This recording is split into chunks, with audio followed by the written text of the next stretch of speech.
Okay, good morning, everyone. Welcome to Oxford Innovation Sessions. We're just starting and we're gonna give people a few minutes to join. So if you have any questions, please free to drop them in the chat.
Okay, brilliant.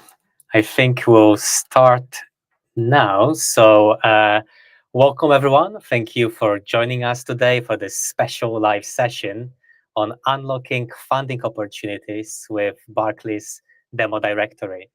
If you're a founder looking to raise capital or an investor searching for the next big opportunity, you're in the right place. Before we dive in, let me introduce Oxford Innovation Sessions. These are series of 6 exclusive talks designed to provide businesses with industry-leading insights. We launched it in November 2024, and our sessions feature experts from top companies like Barclays, Microsoft, Oxford Innovation Finance, and many more. We speak about business development, fundraising, marketing, and all these sessions are live streamed and packed with practical advice. They're designed for you to ask questions. And as we go through those sessions, our guest speakers try to answer them live for you. And you get this practical advice on how to solve your most urgent business problems. Today, we're diving into how the Barclays Demo Directory connects ambitious startups with a diverse network of investors, anyone from angel investors to venture capital firms. And we have 2 fantastic speakers with us today, Mark and Alistair. Mark, Alistair, it's great to have you with us today. Thank you, Artem. It's lovely to be here. Could you give us a little bit intro about yourself? Yeah, sure. So my name's Alistair. commonly known as OWL, referred to as OWL by my colleagues and peers within the team.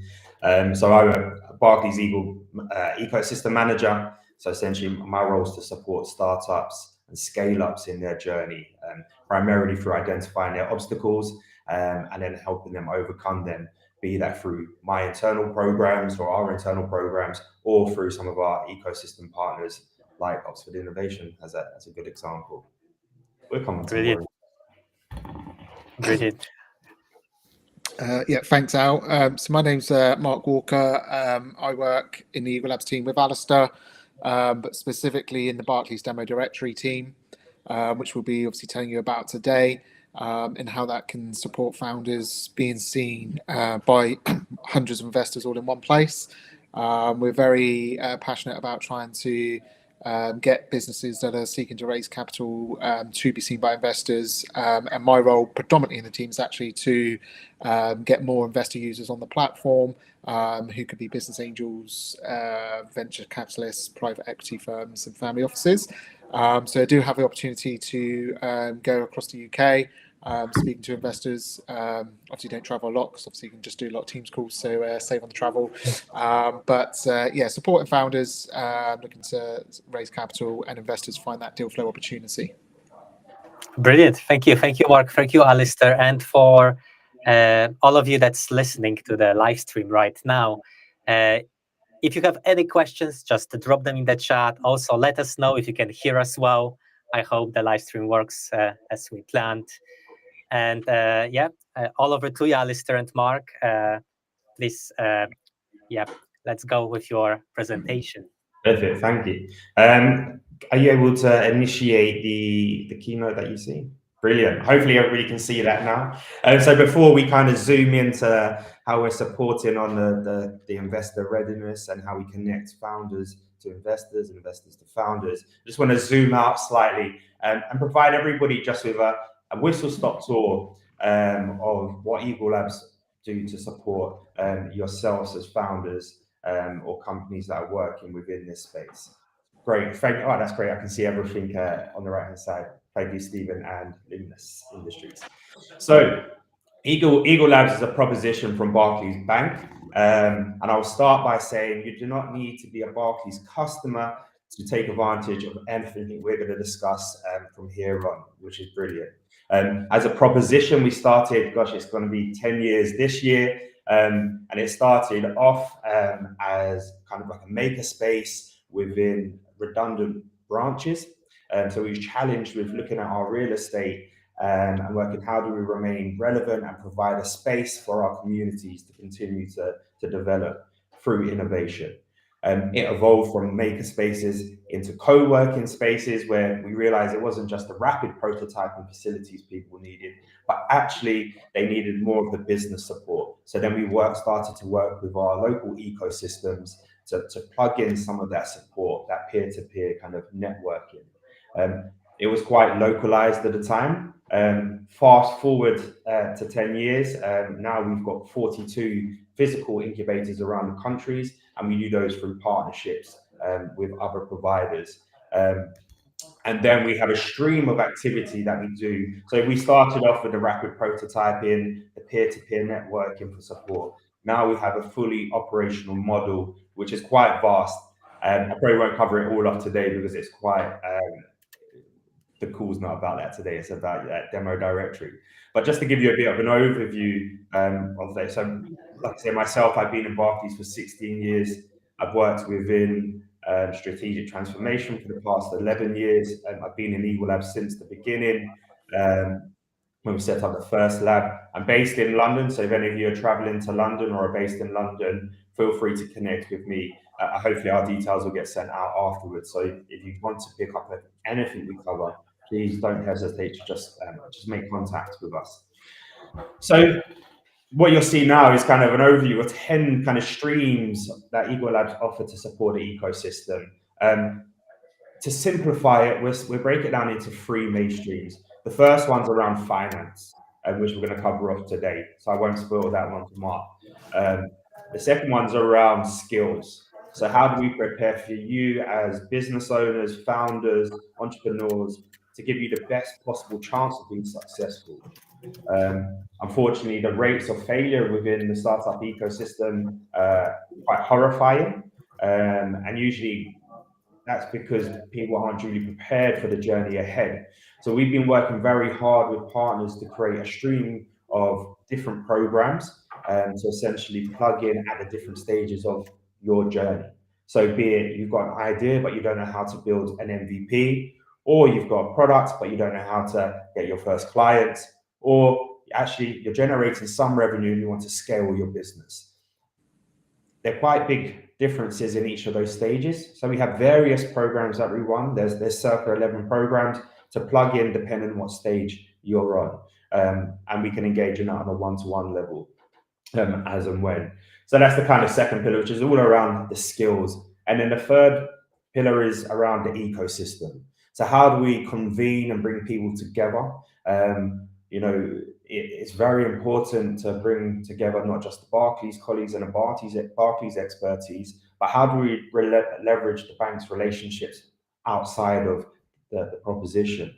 So we did get funding from the government and through DSIP to amplify and scale our own activity and to scale it across the country. So regardless of where you're based, we can support you, which is also a really positive thing. But that ecosystem piece is key because as you're on your journey, and some of you already know this, we don't know what we don't know. And often that's the biggest danger. So it's nice to have a conduit or someone in place where you can have those conversations and they can point you in the right direction. So it's very much akin to how the relationship with Oxford Innovation came into play. We're very appreciative of their work they've been doing to support their ecosystem, and naturally it just works for us to work together to spread that. And that kind of that network effect spreads around the investment piece, which Mark will cover, but also from the mentor activity that we have as well. And of course, on a very local level, we do events. This is an example of a virtual event, but we are doing a lot more in-person events as well. So if anyone is interested in getting together face-to-face, and depending on where you're based, I can put you into contact with the ecosystem manager in your community, or at least your nearest one. We'll share these details across afterwards because I think it's so you can kind of digest it in your own time and look at the Equal Labs website. And like I say, I'm happy to have any one-on-one conversations with any of you to really identify, like I said in the beginning, your obstacles, your challenges, and potentially, any blind spots. Because like I said, we don't know what we don't know. So by you leveraging your ecosystem manager, you can have an open conversation. And together we can identify where there might be areas where we can support your growth and hopefully the trajectory and success for your company. On that note, I think it's a great time to move across to Mark to pick up on the amazing activity that himself and his team are doing around all things funding. Over to you, Mark. Thank you, Al. Thank you very much. And great overview there of the sort of supports and insights that we can offer through the Eagle Labs support that we provide. So I'm just going to bring Arthur, are you able to bring up the next bits and I can navigate through what I'm going to be sharing? Don't worry, it's not going to be like death by PowerPoint. I've only got about 12 slides to kind of go through, but I think it's important to highlight the investment support that we can provide to yourselves via different programs that we run, the Demo Directory web platform, and how that can support you down the route that you're going to be going down in terms of raising investment, whether it's for the first time or whether you're a second time, third time raiser in terms of investment. Coincidentally, I've also been with Barclays for 16 years, like Alistair. Prior to coming into the Barclays Eagle Labs team, most of my time at Barclays was spent within the business banking team and a couple of years working as a high growth and entrepreneurs business manager. And it was when I was in that high growth and entrepreneurs business team that really kind of seeing there was a big gap in terms of traditional venture debt funding for companies that are looking to scale and grow very quickly, who predominantly won't have any revenue generated yet, so potentially go to the bank looking for funding, it's, I suppose it's that old sort of old adage, computer says no. Don't have obviously retained profit yet in your trading accounts because you're not generating any. So there's a gap then around, well, how can we continue to support and navigate businesses to funding that's available to them, and what else can we provide? And within Eagle Labs, I think obviously that key pillar of access to capital since the Eagle Labs formed in 2015 has always been a constant thread where we're continuing to support businesses any way we can in terms of access to capital, whether it be through these programs or other activities. So I just wanted to ask one question just to start off, and if anyone wants to answer in the chat, you need to sort of say yes. But I just wonder how many people on the call today know what type of funding that they are going for. And when I say what type of funding you're going for, I'm kind of thinking obviously there's different sort of opportunities for finance, whether that be equity, whether that be crowdfunding, whether that be grant funding. So just wondered if anyone's happy to just put yes in the chat if they do know what type of funding they're going for, or potentially no if you're not sure what's out there. Okay, I think we're waiting, Mark, for replies from the audience. But meanwhile, I just wanted to grasp a bit of your insight. How do you find the fundraising market in 2025 so far? It's beginning of the year when you see people going for a pre-seed, seed round. What kind of feedback you get? I mean, it's a great question. I think the pleasing thing in a way to see is that there's still lots of businesses that are looking to raise funding, and there will continue to be lots of businesses looking to raise funding because we're seeing more and more businesses starting up. We haven't seen a downward trend at all in terms of the applications that we're receiving through to Demo Directory for investment, and we're well aware companies are also applying directly to the investors still themselves. So there's sort of other functionality we're looking to bring into the platform to support the investors, which will in turn support those founders that are looking to raise. I think what will be interesting is to see whether or not there is an increase in the number of investments made in 2025. A few of the events that I'd been to towards the end of last year, we had the head of Bohurst talking about investments, and gave a great presentation, and was saying that towards the end of 2024 there was a much more positive trend in terms of engagement and investments being made, and some of that may be down to the change in government and the rules around EIS, SEIS schemes that everybody wasn't sure what was going to be happening with those, and I think those schemes are going to be continuing for the next 10 years. So again, there's sort of should be confidence there for, in particular, angel investors. So I think in 2025 there hopefully it's going to be an upward trend in investments made. Brilliant. Thank you, Mark. We have an interesting question from Ollie, and I really wonder what's your take on it. I just displayed that on the screen. Okay, yeah. Okay, I mean, like I said, there's some of this we will be going through in terms of the presentation, in terms of what support's available through the funding readiness program that I'll go through in a second, and then obviously the Demo Directory platform specifically for equity funding.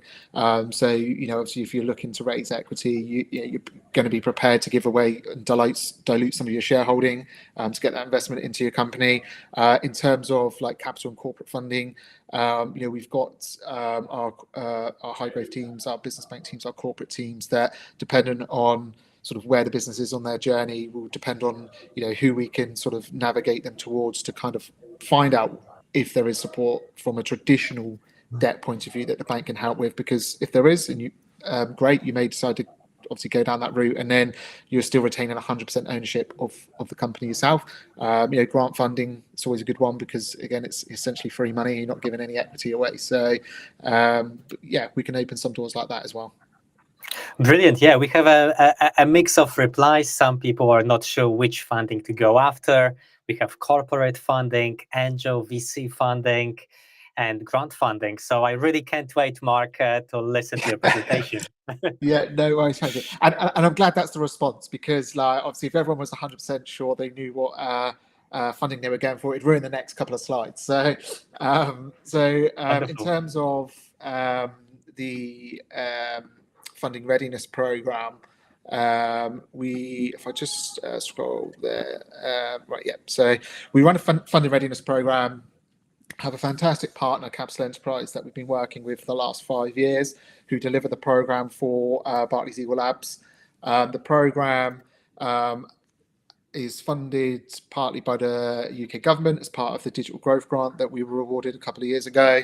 That's enabled us to run this program 4 times a year.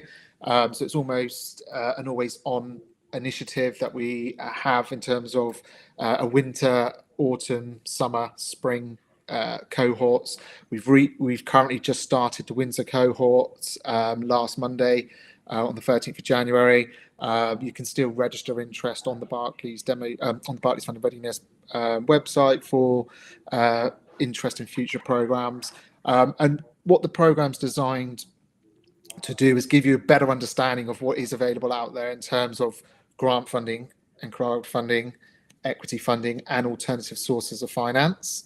In terms of the program, it's designed for UK-based founders, and it does range from early stage to those who are a bit more established and already scaling.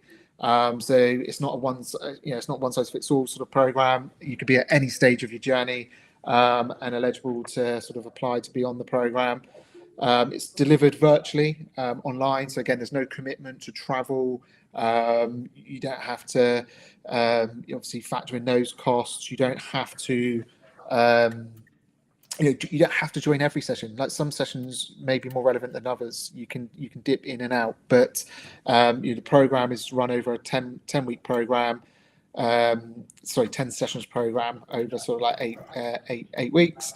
And as I mentioned earlier, the sessions cover these 4 areas of funding: so grant funding, crowdfunding, equity investment, and alternative ways of funding your business. By joining the program, there's no money that is awarded at the end of it. It's not an accelerator where potentially each company gets like a small amount paid into their business. But what it will give you is an improved knowledge and understanding of the funding landscape. You'll learn about the availability of grant funds and what makes a good grant application. Because as I hear from loads of people that I've spoken to that have gone through that process, it's not straightforward and an easy process. In understanding how to deliver and market a successful crowdfunding campaign, and being sort of aware of how much to be sort of asking for when you look to raise on a crowdfunding campaign. Because again, if you're raising them out and at the end of your campaign you've maybe secured 80% of what you was looking for, that's great, but you're not getting any of that. You need to achieve 100% to get all of that money in. And there'll be other educational content that the Capital Enterprise team go through as part of the program. In terms of Capital Enterprise, they are a body of connectors, investors. Some of them have made investments as well, and are angel investors in their own rights. And they have a large network as well across the whole of the UK that they can obviously potentially be connecting you with and supporting your company as you go through the program with them. Mark, I have a question to you. I'm really sorry to Yeah. interrupt. It just came through another channel to me. And a lot of founders look for those introductions to investors. Yeah. And there is a wide range of programs available. And it takes a lot of time. If someone came to you, Mark, with just a question for a help to run some introductions to their business, do they need to still join the program, or that can be done outside of the program? They don't necessarily have to join the program. Like obviously, if we're connected and engaging in conversation, for sure, that can be asked. I mean, we've always got to be careful in terms of introductions, in terms of especially around investment and regulations, around sort of like the arranging side of that, and being deemed to kind of be potentially saying, okay, go speak to this individual. They might, yeah, and then essentially potentially thinking that might be the right person, that if they want to make an investment is the right person to make an investment in your company, when maybe not. But we can certainly navigate to different sort of support groups, and make introductions there, and just give a wide array of opportunities to go and speak to different people. So then you can understand how they can impact and support your business, whether that be with potential investment, which ideally you'd come through the demo directory for, or other areas of support in terms of growing your company and things to be thinking about. Wonderful. Thank you, Mark. Not a problem. So thanks for asking that as well. So the program is completely free. So again, apologies if Alistair mentioned this, but obviously everything we offer within Eagle Labs is completely free. In terms of supporting businesses, there are no costs to our programs. So I'm just going to move on now to sort of like the demo directory, in a second I'll share obviously a slide that shows sort of what the pain points were, or what the problem was for sort of founders and also investors. And some of these may resonate with you on the call, especially if you are looking at raising or have gone through that process, or going to go through that process. So when we created the demo directory platform, we had run it as a pilot, as a newsletter format for 18 months before building the platform, and then going live with the platform for scaling growth and getting more investors to be using the platform. But when we're speaking to founders and investors, these were some of the problems that they were telling us that they were having. So from a founder's point of view, there was very much a lot of scattergun approach being done in terms of trying to reach out to people, maybe via LinkedIn or direct emails, submit a demo pitch on the investor's website, and not necessarily also doing a targeted approach in terms of, okay, I'm reaching out to this investor because I know they invest into the sector that I work in, as opposed to just sending out decks to anybody and everybody. External factors were playing roles, or can play roles, in terms of obviously investors do like to do inward investment into their own regions or countries, and just finding the right investor, or finding a investor, but also the right investor. So that was some of the common issues that we were finding when we were speaking to founders. So hopefully a lot of that resonates with people on the call.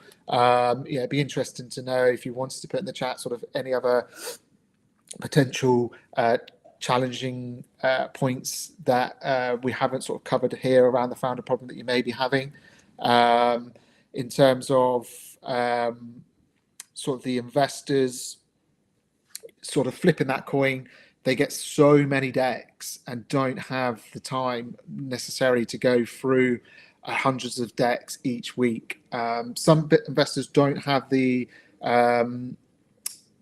capabilities to filter the demos that they're receiving, so to quickly understand which ones will be of interest. So you then get the fear of missing out, so they start going through every demo, and then they end up missing out on good opportunities because they've run out of time to review demos, and they're obviously getting so many more demos in. The quality of demos vary that they receive, and too many applications come through in sectors that they don't work in, so or don't invest in. So again, all I'd say is, for anybody that's looking to raise, that potentially does decide or doesn't use demo directory as an opportunity to be seen, if you are directly reaching out to investors, make sure you do your research.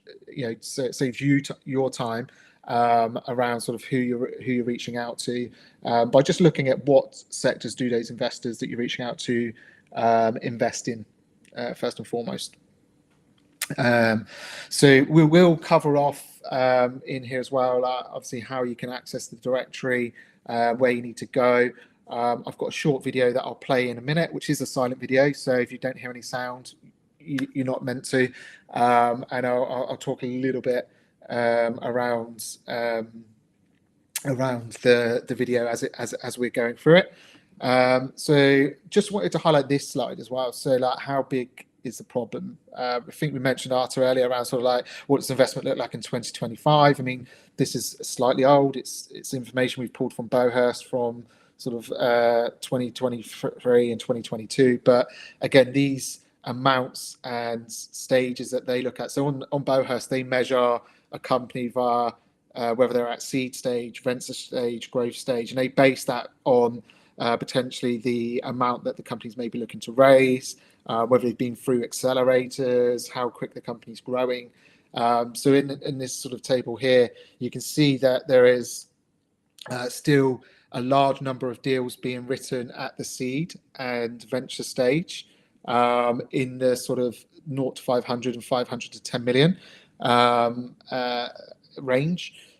So again, there is a lot of deals or founders rather seeking to raise investment, and I know the number essentially at the bottom is not a great number in terms of only 1 to 2% of those companies who are seeking investment go on to raise the capital that they need, but that should be the trend of that should be going up this year. So we may even see sort of like 4 or 5% of companies, maybe more hopefully.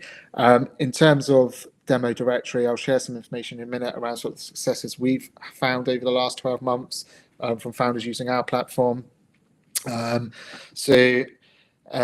Just coming to the video in a second, but in terms of like what is the demo directory, just to cover a couple of things that come up in common questions. So you don't need to be in a certain industry sector. It's a sector agnostic platform. You could be anywhere in the UK, but it's important that you are a UK company. You don't need to be revenue generating. So we have a good number of demos that have been submitted to the directory that are pre-revenue. And you don't need to be raising a minimum or maximum amount. So we have seen complete different ends of the spectrum, companies that have come on the platform that are looking to raise as low as £10,000. And we've had other companies that are looking to raise 20 million. So complete different ends from sort of like pre-seed to Series A+. The average raise request we're seeing is around sort of the 1.2 million mark in terms of the demos that have been submitted. And just some numbers at the bottom here, just to give you an idea. We've had sort of in terms of how sort of what traction we've been getting. So we've had over 1,400 applications to date. Not all of those have been submitted live on the platform. So some of those demos were still being created at the moment that are being worked on. We've got over 450 investors registered to the platform at the moment. And I've got a slide later to show you the breakdown of what those investor types are. And currently on the platform, we've got 216 demos that are currently live. And that number fluctuates all the time. I'll just pause. Like, is there any sort of other questions that you need to sort of ask at this stage before I carry on? Mark, I have so many questions for you, but if anyone in the audience have questions, please drop them in the chat. I have a few questions, Mark, for you. Probably two questions. Like, one, how long does it take from contacting you to the listing? Like, what's the kind of time frame we should be looking at? Yeah. And then second question, we have 450 investors registered, right? So that's like a fairly large amount of people who are ready to put money in. I wanted to ask whether you, as Ego Labs champions within the business, run those introductions between businesses and investors, or you play a passive role where investors just browse opportunities? Yeah, so great questions again. So I think the first question in terms of like obviously visibility, how long sort of before for founders seeing that. Once the demo is submitted, we will sense check that demo. We're not here to do complete due diligence, because that's what the investor will do if they reach out to any businesses. Once the demo has been put live, and the video that I'll play in a bit when we come to it will show what the investor sees when they log in. And when they log into the platform, they'll see all the live demos. They can apply filters, so they're left with the demos that are of interest to them, because potentially they're not going to have. We're trying to save them the time of getting all of these demos submitted directly to them and not having the time to view them. We don't then want them to log into our platform and see 216 demos and think, I don't have time to go through that. So they can apply filters, whether it's based on how much they're looking to invest, location, industry sector, and that will quite quickly reduce that number of 216 down.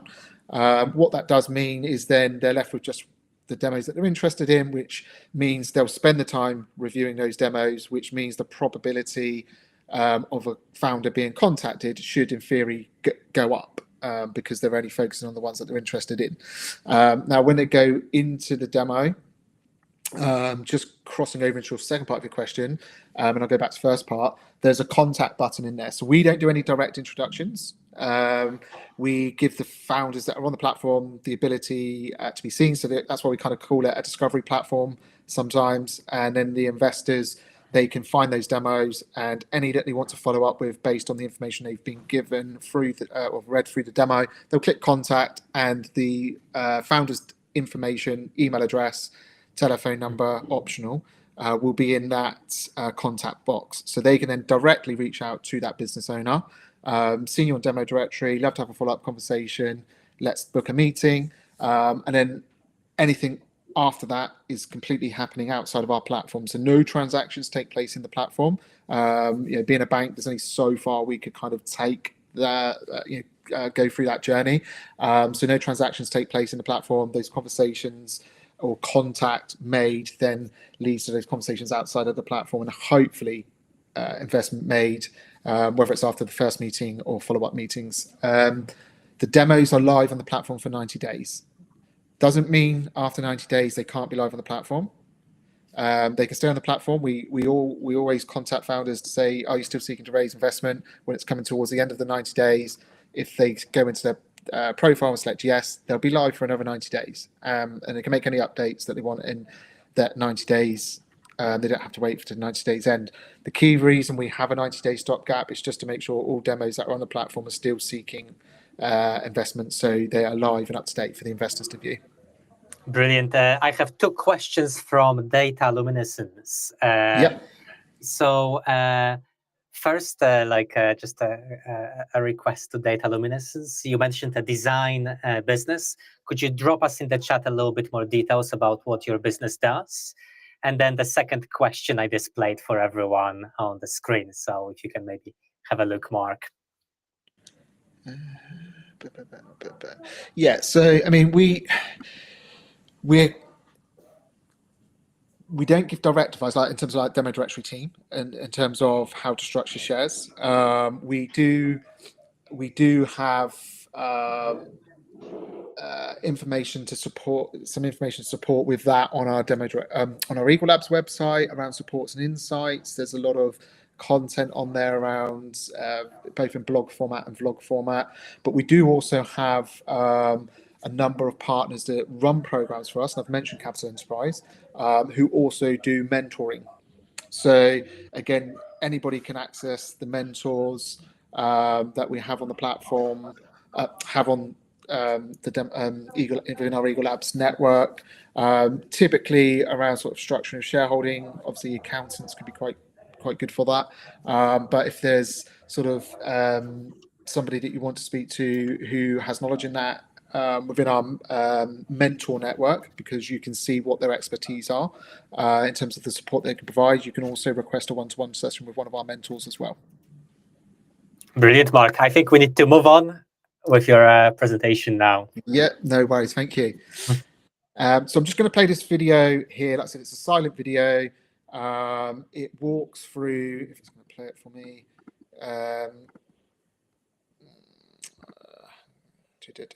So let me just go forward one, back one.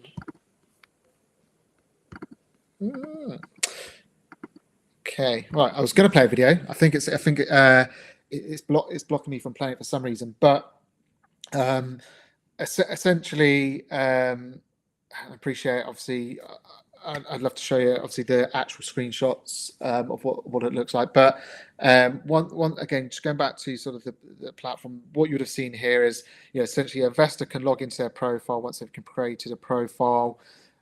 If you're setting up a profile as a founder, it's very similar to the investor journey. So to create a profile, you're just putting in your first name, your last name, your email address, and setting up a password. You'll then get a verification email to verify your email address, and then it'll take you to the login screen.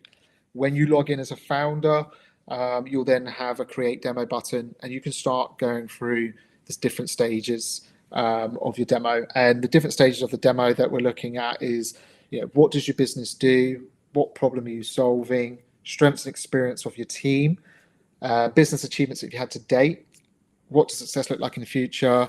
A funding section around whether you're revenue generating, have you raised before, how much you're looking to raise now, who are your shareholders, are you EIS, SEIS registered, and then a media section, which we ask you to upload a logo for your company, which will go alongside your demo. And then you've got an optional part where you can upload 5 videos, where you can potentially, you don't have to do 5, you can just do 1, you can do none, it's optional, but you can talk about your product, you can talk about the service that you provide, you can have your pitch deck in the background and be talking through your pitch deck, however you want to do that, but you can upload up to 5 videos and then up to 10 images, and then you can submit it. The video here would have then shown, obviously, what the investor's seeing on the platform, but unfortunately it's not going to let me play that at the moment. So I'll just move on to the next one, which, again, just to cover off some key bits here, because we're very passionate around sort of trying to increase the number of investors that are looking to raise outside of the golden sort of like triangle. I know, London, Oxford, Cambridge is very popular for sort of business looking to raise, and obviously increase the number of applications we're receiving from the rest of the UK outside of these areas. So at the moment, we are kind of tracking around sort of like 56% of the applications are non-London registered. 53% of the demos we see have an ethnically diverse founder. So you don't have to answer the question, and not everybody does, but we like to kind of get some information around sort of equality and diversity of the applicants using Demo Directory. And again, also trying to support with the number of female founders that are using the platform, whether that's a completely female founder-owned company or a company with a female founder in it. I know a lot of investors out there have signed up to Investing in Women Code, so they'll be very passionate about trying to invest into companies where there is a female founder present. And currently we're just over the 40% mark of applications received that do have a female founder in the company. The total capital requested since we've gone live with the platform is 921 million.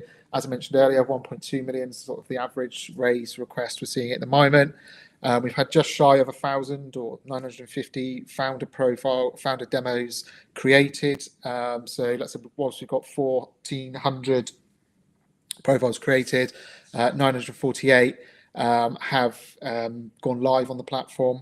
And then just under 90 founders in the last 12 months have gone on to raise some form of investment after being on the directory.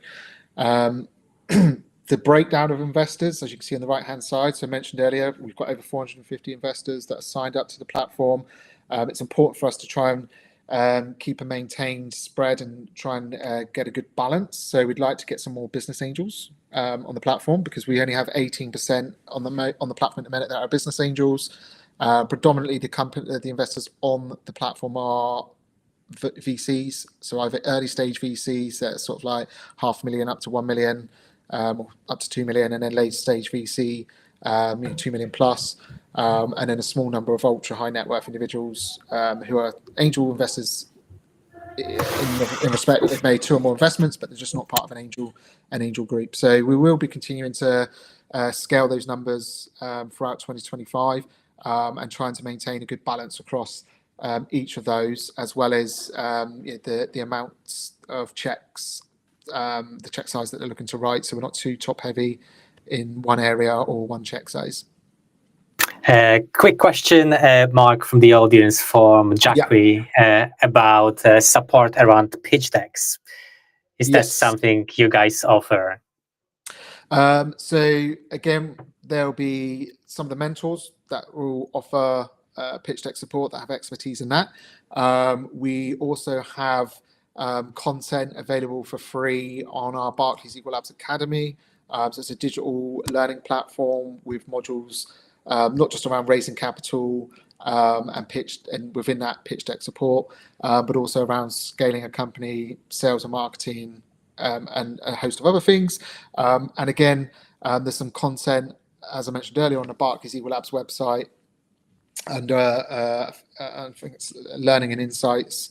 We can share the link, and in there you can just search in the free format bar pitch deck, and it will come up with a number of documents that we've been curated over the last 3-4 years, where you can watch a video or read some content where we've got investors who have provided that content to us around sort of pitch deck support and what a good pitch deck looks like.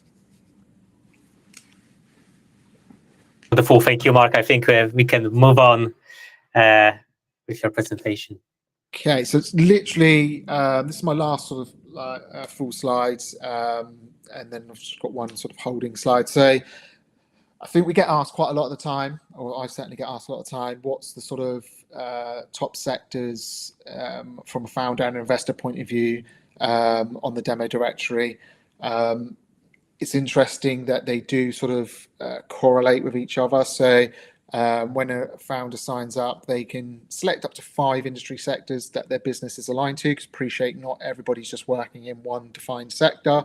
And as you can see on the screen there, the sort of top 5 sectors that are being selected at the moment are around healthcare, sustainability, tech, media, telecoms, which is obviously a broad one, consumer goods, and fintech. And then on the investor side, again, when the investors sign up, they can tell us what industry sectors they're interested in. And again, we're seeing that most of the investors that are signed up to the platform are telling us that, again, tech, media, telecoms, fintech, healthcare, sustainability, and energy tech are the sectors that they're most interested in at the moment. So there will be investors on the platform that are in other sectors that are not being shown on his screen at the moment, but that's just to give you a flavour of sort of the top 5 sectors.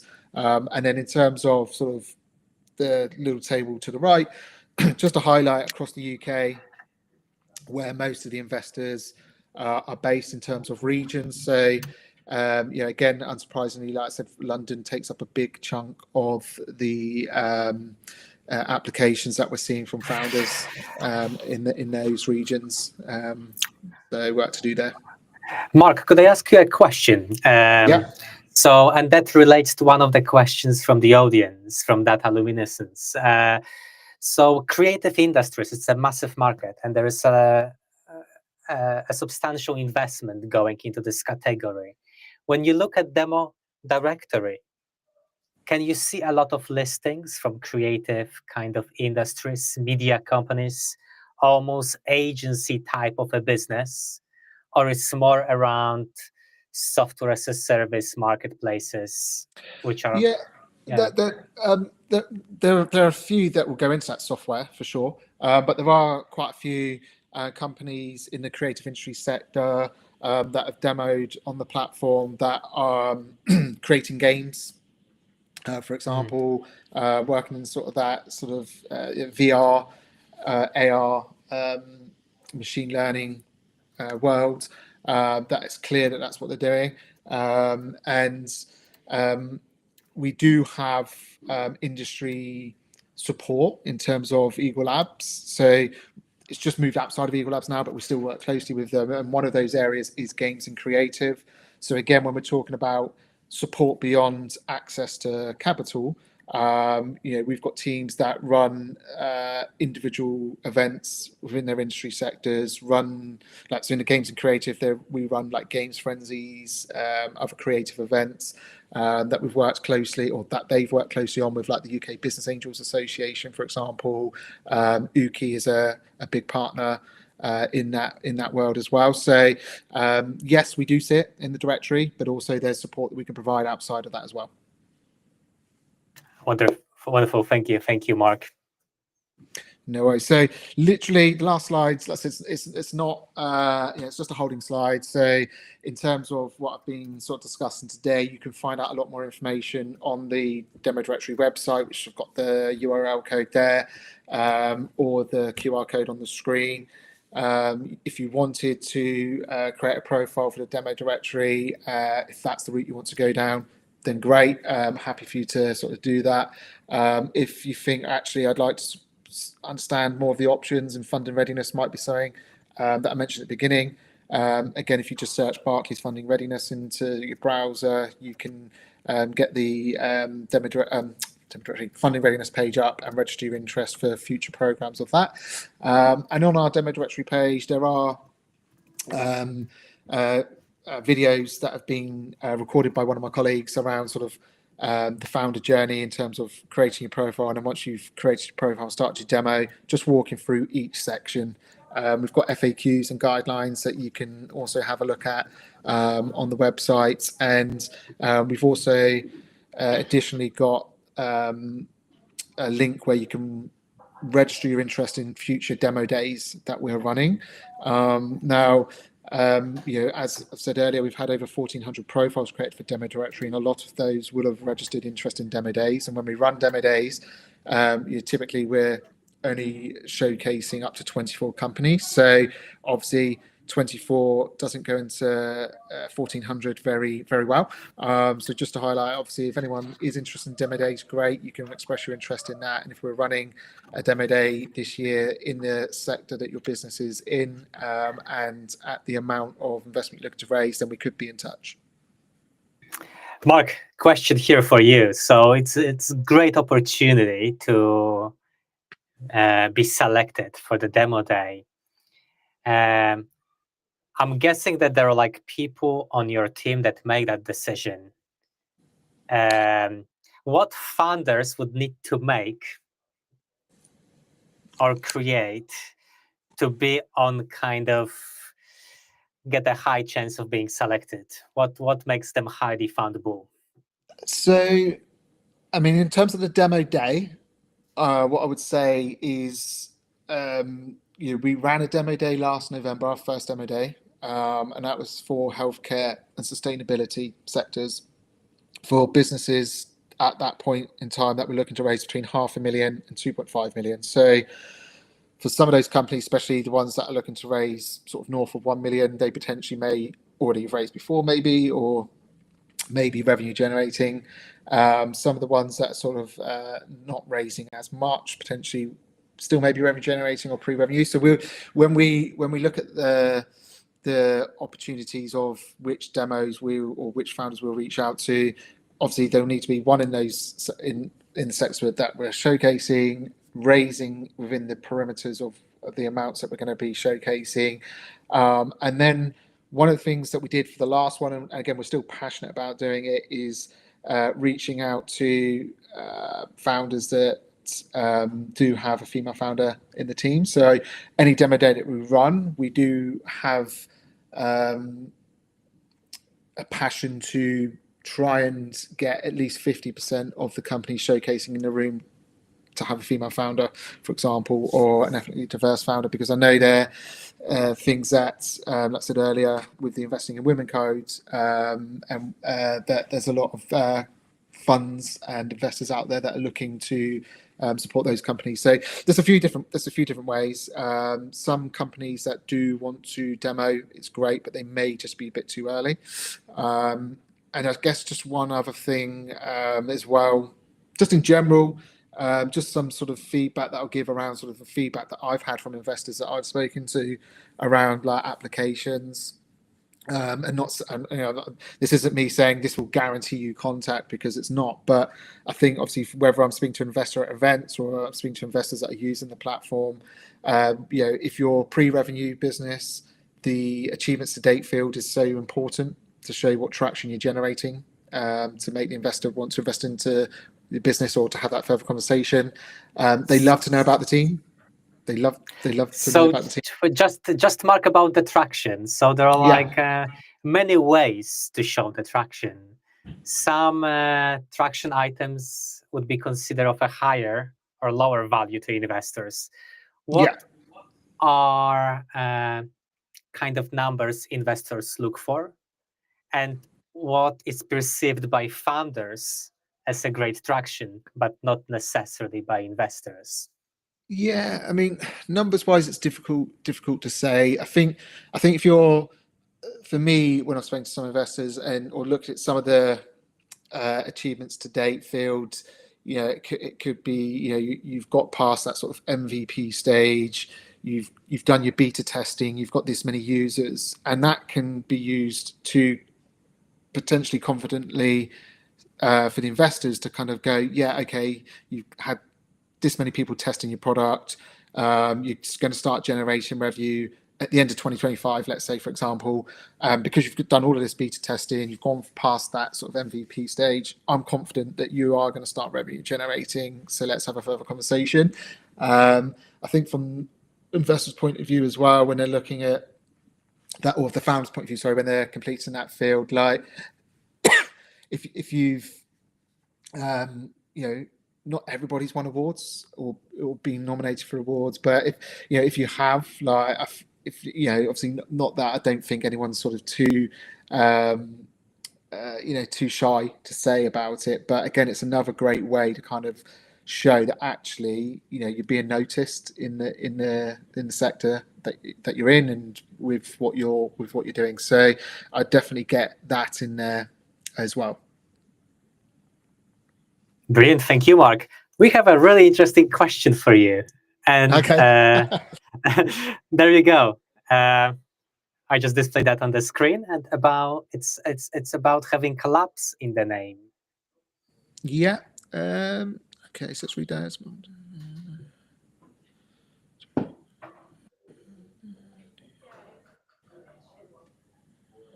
Okay, it's an interesting one because I'm going to give an answer that I don't know is 100% correct, and Alistair might know more than me. But I mean, obviously, the word lab's obviously always been in the.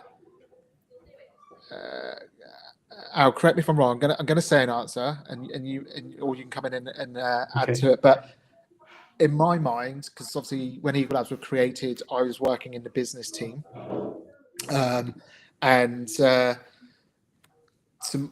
my knowledge, obviously we were.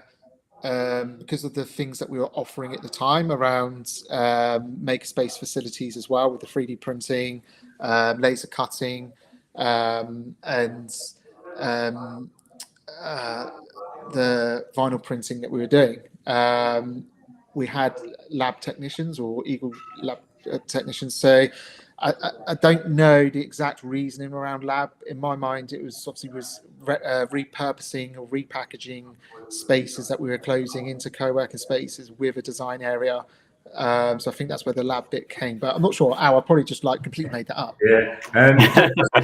Can you hear me okay? Yeah. Yes. Perfect. Yeah, I'm just looking at the question, and obviously the follow-up part kind of brings it to life, because why do you really want to know, right? Because you want to be able to essentially test in our environment. So within Eagle Labs, no. Within the wider bank and the group innovation, they do have sandboxing, which is, you'll be familiar with, the data luminescence. It's not publicly available. It's very niche, and it's quite selective, and mainly for fintechs. Obviously, I think you mentioned somewhere that you're in stealth, but we can pick up separately if you wish, but we don't openly advertise it because it's quite strategic. But there's potential there, but it's not within Eagle Lab. So myself or Mark, we don't have that remake or direct access to it, and it's not something we make openly available. Brilliant. Thank you, Alistair. Thank you, Mark. We're approaching 1 hour of this live stream, and we'll be slowly shutting down. So, Mark, Alistair, is there anything else you'd like to share with founders listening to us today?